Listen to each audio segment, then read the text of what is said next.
All right, Jewel, you had a great year last year on and off the court, meaning in the classroom, but you've taken this thing to even new levels. Tell us a little bit about the leadership experience and your trip to Africa. Yeah, it was really special. I never heard about the program prior to being nominated to get into it by a couple people on my academic side of things. But it was really special. I got to connect with different students on campus that aren't athletes and build relationships there. Whether they were in fraternities, sororities, leaders of clubs around campus, and just being able to go to Rwanda and learn about the history and culture there and connect with, other people around the world and see how their culture is, but also, not to take things for granted. I think that was the biggest takeaway from my trip is just seeing them constantly smiling and having a great time and making the most out of what they have. No doubt about it. You also took part in the Hoops for Hope with kids suffering from Down syndrome. You guys bring them into the gym. What was that experience like, and what is it like to be able to touch so many people through the sport of basketball? Yeah, I think it was very special. Like you said, basketball has taken me all over the world, whether it's Africa, Hungary, Spain, Mexico for USA, Team USA. It's taken me to Tennessee, born and raised in Dallas, Texas. Started my college career off in North Carolina at Wake Forest. So, it's taken me all around the world. And like you said, having the privilege of, Little Orange basketball taking me to Africa and then, being in the community here in Knoxville and really just, us outreaching to other people and other people that look up to us, kids, adults, in any way. And I think Hoops for Hope was really special this past week, just seeing the men's basketball team and our women's basketball team come together for a common goal and really just show our faces, our smiles, but also just show how appreciative we are for people in our community.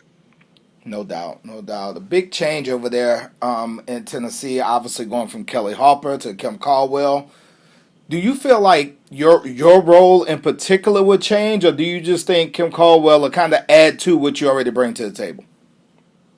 I don't think my role necessarily changes. Obviously, it's a different playing style.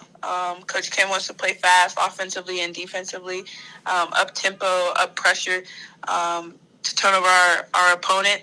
But I think my role stays the same in the sense that I'm always going to be a leader. I've been in college this will be going on to my grad year, so my 5th year. So I know the game of basketball, sleep, breathe, watch it, and really enjoy it. So just taking it, play by play, practice by practice, and showing the younger kids, the younger people on my team, the ins and outs of it, and just being a leader for my coach. It's her first year, but it's also my first year under her. So just really just learning her terminology and everything she wants me to be. And I think I'm really going to grow under her. I think I grew under Coach Kelly, and I think I'm going to grow under Coach Kim as well, and everything that she brings to the table. 20-win team, almost beat the reigning champion South Carolina. But obviously, Jewel, that's not good enough. You guys want SEC titles. Guys want national titles. You have 1 year left to do that. What do you feel this team needs to do to get to that number?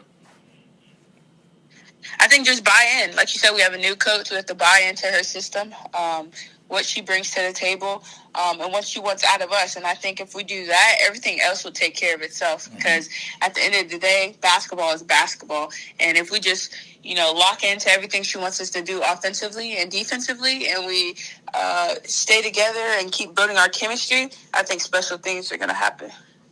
You hit 69 3-pointers last year, so obviously people are going to be running you off the line.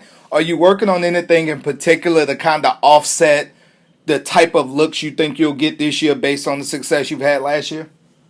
Yeah, I think, throughout college, I've been known as a 3-point shooter that can, put it on the ground as well and create my shot. And I don't think nothing has changed there. Like you said about the scouting reports, I've always expected that. So I think just tightening up my ball handling skills and being a better finisher around the rim, being more confident. And I've really gotten stronger and better shape over the summer. So just really, really displaying that. When you transfer over from a school, you came from Wake Forest, you were already an established player. How long do you feel like it took you to mesh? Because we see a lot of transfers now with, the transfer portal being a thing. How long do you feel like it took you to mesh? Because it seemed like such a family atmosphere over there where you're at now. Yeah, I agree. I don't know exactly time-wise how long it took me to mesh.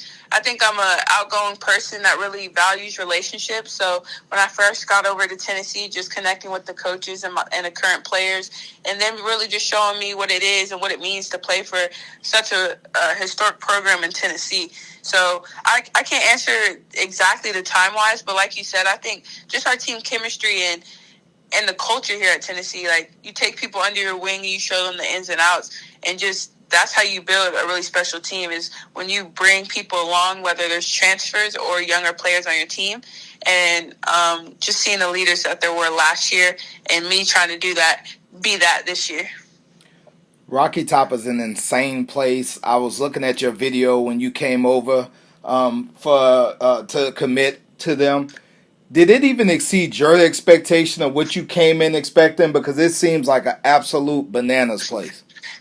Yeah, it exceeded my expectations a lot. I always tell people when I enter the portal, I was kind of just letting the phone ring the first day, kind of, because it was just overwhelming a little bit with a lot of calls. Mm-hmm. And I just kind of was just trying to take it in and just update my family on everything. And I was on the phone with my dad at the store. And I was like, Dad, Tennessee's calling. And he's like, I'm not surprised. I was like, you're not? He's like, nah, Jordan Horson's about to go to the WNBA and they're going to need a scoring guard like you are. And I was like, okay, that makes sense. And then, I started talking to the coaches, Coach Kelly, who was there at the time. And I ended up taking a visit. It was my first visit. And I loved it. Like you said, it's different here. Like, they always tell you it's an everything school, and it really is. Baseball just won a natty. Football is always very successful. Men's basketball and so forth. So I think it was really special. It's different when you're on campus. People can tell you stuff, but when you actually step on campus and just see the fans really wanting to support you, the Lady Vols, like I've seen that last year, just going to the games and averaging like 9,000 fans. That's just crazy coming from a school that we didn't really get a lot of fans. So it's really exciting. It's a really exciting time to be, a Vol right now. So I got to ask you this, because I've spoken to several players and I've never asked this question. So you enter the transfer portal and your name just is in the lottery, so to speak, and your phone just start ringing. Like, how does that work? Because I've never even thought about that until you said that. Yeah, so like you just enter the portal, and then I assume coaches can see once you've entered the portal, and you have your contact up there, whether it's like email or phone, or whether you want them to contact like a family member or coach if you don't want them to contact you directly.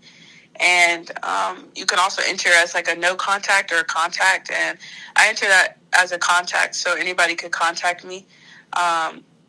Just because I didn't want to like close out schools that I might wanted to go to. Like if I entered it in as a no contact, truthfully, I probably wouldn't have gone to Tennessee.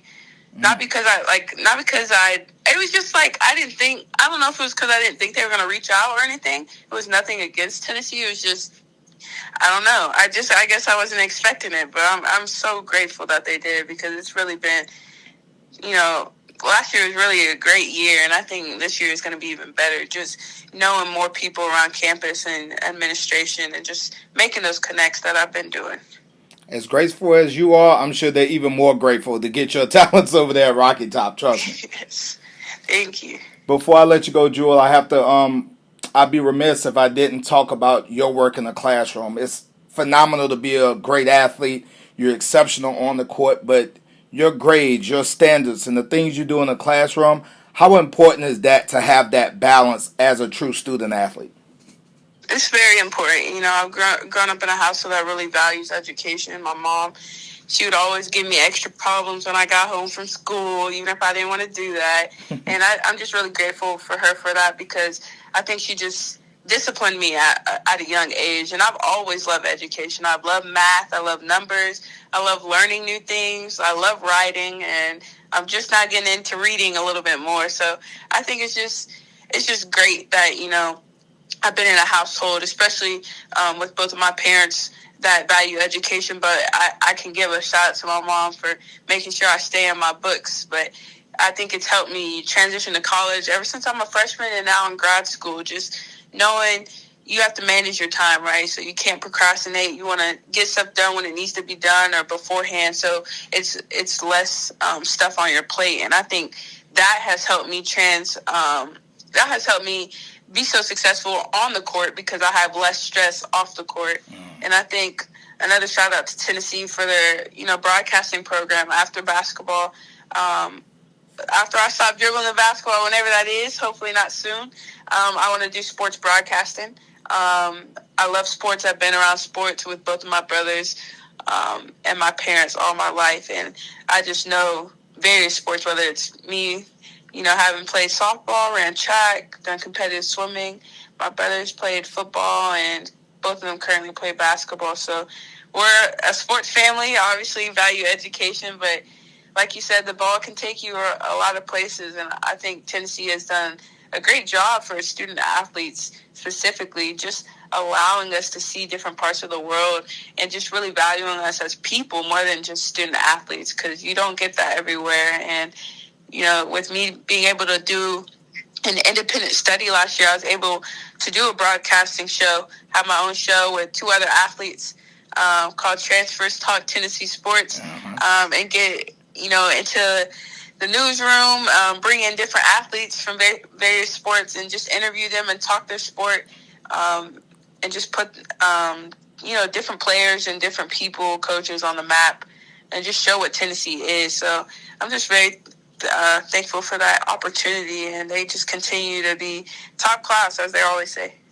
Man, that is so awesome to hear. Well, Jewel, I think sky's the limit for you on a personal level and for this Tennessee volunteer team. I can't wait to see you guys on the court. Anything before I let you go?